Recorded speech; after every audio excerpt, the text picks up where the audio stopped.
Shalom mes chers amis, voici la pensée divine numéro 311. Première décision de David, 2 Samuel au chapitre 6. Nous verrons la toute première décision, le tout premier vote, la toute première action posée par David. Et il y a des événements que certains d'entre nous connaissons ça et là. La séquence sur Uza, la séquence sur la danse de David. Maintenant, nous allons voir comment c'est connecté.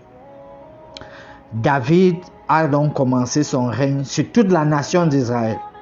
Et la première chose qu'il fait, c'est de faire monter l'arche à Jérusalem. Et du coup, il fait donc de Jérusalem la capitale religieuse de la nation.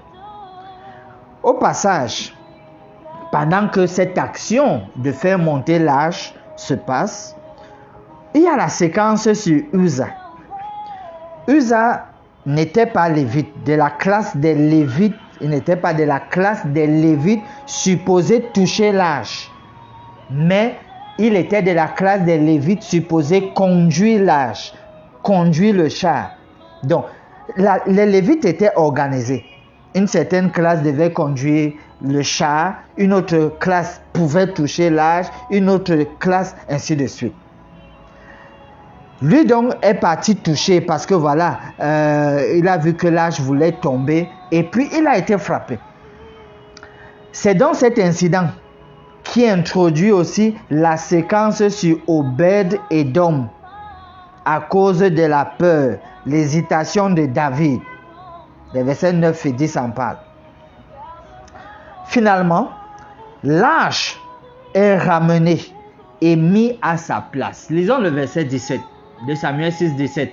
Après qu'on eut amené l'arche de l'Éternel, on l'a mis à sa place au milieu de la tente que David avait dressée pour elle.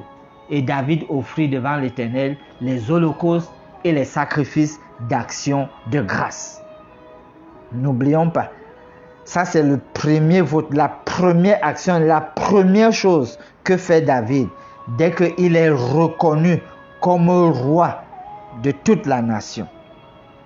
Ce que je vois donc, cher ami, c'est que cette démarche nous montre qu'un leader religieux, dans ses réformes, doit se préoccuper du temple de Dieu, le lieu où le peuple vient à sa rencontre. Tous ceux qui sont des leaders religieux, ils doivent bien regarder de près ce qu'il en est des lieux de culte où les gens viennent rencontrer Dieu, où Dieu est mis au centre. Maintenant, pour ceux qui ne sont pas des leaders religieux, globalement, un bon leader doit faciliter les choses pour que le volet religieux joue son rôle dans la prospérité d'une nation. Prions.